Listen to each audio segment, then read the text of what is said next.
കേവലം പ്രഖ്യാപനങ്ങൾ കൊണ്ട് തകർന്നു വീഴാറായ സർക്കാർ സ്കൂളുകളുടെ ചുവരുകൾക്ക് പ്ലാസ്റ്റർ ഇടാൻ കഴിയുമോ? രാജസ്ഥാൻ സർക്കാർ 12,500 കോടി രൂപയുടെ 3 വർഷത്തെ വികസന പാക്കേജ് പെട്ടെന്ന് പ്രഖ്യാപിച്ചിരിക്കുകയാണ്. നിർമ്മാണവും അറ്റകുറ്റപ്പണികളും ഡിജിറ്റൽ സംവിധാനങ്ങളും ഒക്കെയായി വലിയ കണക്കുകൾ നിരത്തുമ്പോഴും ഒരു ചോദ്യം ബാക്കിയാവുന്നുണ്ട്.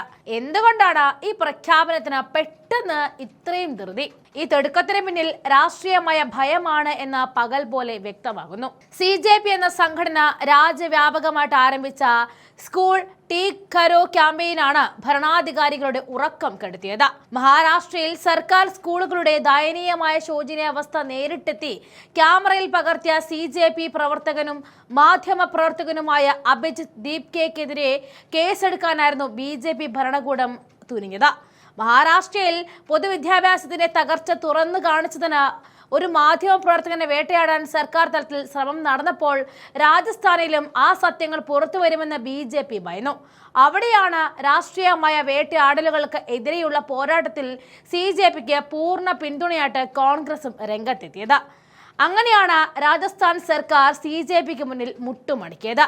ജനങ്ങൾക്ക് മുന്നിൽ സിസ്റ്റത്തിന്റെ പരാജയം തുറന്നു കാണിക്കപ്പെടുമോ എന്ന ഭയത്താൽ രാജസ്ഥാനിലെ സ്കൂളുകളിൽ സന്ദർശനം നടത്തുന്നതിനും വീഡിയോ ചിത്രീകരിക്കുന്നതിനും വരെ ഭരണകൂടം നിയന്ത്രണം ഏർപ്പെടുത്തിയിരിക്കുകയാണ്. ഇപ്പോൾ സന്ദർശനത്തിലെത്തിയ CJP പ്രവർത്തകർ ആക്രമിക്കപ്പെട്ടു. നിയമസഭയ്ക്കുള്ളിൽ കോൺഗ്രസ് ഈ വിഷയം ശക്തമായി ഉയർത്തുകയും തദ്ദേശ തെരഞ്ഞെടുപ്പുകൾ അടുത്തെത്തുകയും ചെയ്തതോടെ മാത്രമാണ് സർക്കാരിന് ഈ 12,500 കോടി രൂപയുടെ പാക്കേജുമായിട്ട് രംഗത്തിറങ്ങേണ്ടി വന്നത്. പദ്ധതിയുടെ ഭാഗമായിട്ട് 3,587 പുതിയ സ്കൂൾ കെട്ടിടങ്ങൾ നിർമ്മിക്കാൻ 2,487.7 കോടി രൂപ ചെലവഴിക്കും. 83,783 പുതിയ ക്ലാസ് മുറികൾക്കായി 8,378.3 കോടിയും വകയിരുത്തിയിട്ടുണ്ട്. കൂടാതെ 22,589 സ്കൂളുകളിൽ പ്രധാന അറ്റകുറ്റപ്പണികൾ നടത്താൻ 1,129.5 കോടിയും 13,616 ശുചിമുറികൾ നിർമ്മിക്കാൻ 340.4 കോടിയും ചെലവഴിക്കും. സ്കൂൾ വികസനവുമായി ബന്ധപ്പെട്ട 3,006 കോടിയിലധികം വരുന്ന പദ്ധതികൾ ഇതിനകം തന്നെ അനുമതി നേടിയിട്ടുണ്ടെന്നും വിവിധ ഘട്ടങ്ങളിൽ പുരോഗമിക്കുകയാണെന്നും സർക്കാർ അറിയിക്കുകയാണ്. ഡിജിറ്റൽ വിദ്യാഭ്യാസത്തിനും പദ്ധതിയിൽ പ്രത്യേക പരിഗണനയുണ്ട്. 9,000 സ്മാർട്ട് ക്ലാസ് മുറികൾ, 7,000 IT ലാബുകൾ, 80,000 ടാബ്ലറ്റുകൾ എന്നിവ ഒരുക്കും.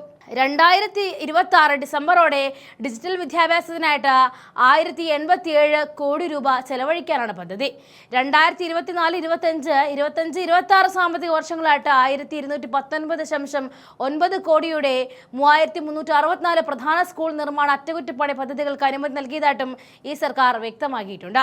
ഇതിൽ 614 പുതിയ സ്കൂൾ കെട്ടിടങ്ങളും 2,750 സ്കൂളുകളിലെ പ്രധാന അറ്റകുറ്റപ്പണികളും ഉൾപ്പെടുന്നുണ്ട്. പ്രഖ്യാപനമെല്ലാം കൊള്ളാം, പക്ഷേ ഈ പ്രഖ്യാപനങ്ങളെല്ലാം നടന്നു കിട്ടുമോ എന്നതാണ് ചോദ്യം. ജനങ്ങളുടെയും പ്രതിപക്ഷത്തിന്റെയും പ്രതിഷേധം ഉയരുകയും മഹാരാഷ്ട്രയിലും രാജസ്ഥാനിലും സ്കൂളുകളിലെ ഭീകരാവസ്ഥ ക്യാമറകൾക്ക് മുന്നിൽ പുറത്തു വരികയും ചെയ്യുന്നതുവരെ ഭരണാധികാരികൾ എന്തുകൊണ്ട് ഉറക്കം നടിച്ചു എന്ന ചോദ്യവും ബാക്കിയാകുന്നുണ്ട്. സത്യം പുറത്തു കൊണ്ടുവരുന്ന മാധ്യമ പ്രവർത്തകർക്കെതിരെ കേസെടുത്ത് അടിച്ചമർത്തുവാനാണോ അതോ അടിസ്ഥാന സൗകര്യങ്ങൾ ഒരുക്കാനാണോ ഇവിടുത്തെ ഭരണകൂടത്തിന് താല്പര്യം? ഈ 12,500 കോടി രൂപയുടെ പദ്ധതി ജനങ്ങളുടെ കണ്ണ് കെട്ടാനുള്ള വെറും രാഷ്ട്രീയ തന്ത്രം മാത്രമാണ്. ഇത് ശരിക്കും നടപ്പിലാകുമോ ഇല്ലയോ എന്ന് കണ്ടു തന്നെ അറിയണം. ജനങ്ങളുടെ അവകാശങ്ങൾക്ക് വേണ്ടി പോരാടുന്നവരെയും സത്യം വിളിച്ചു പറയുന്നവരെയും വേട്ടയാടുന്നതിന് പകരം തകർന്നു വീഴുന്ന വിദ്യാഭ്യാസ മേഖലയെ വീണ്ടെടുക്കുവാനാണ് അധികാരികൾ മുൻഗണന നൽകേണ്ടത്.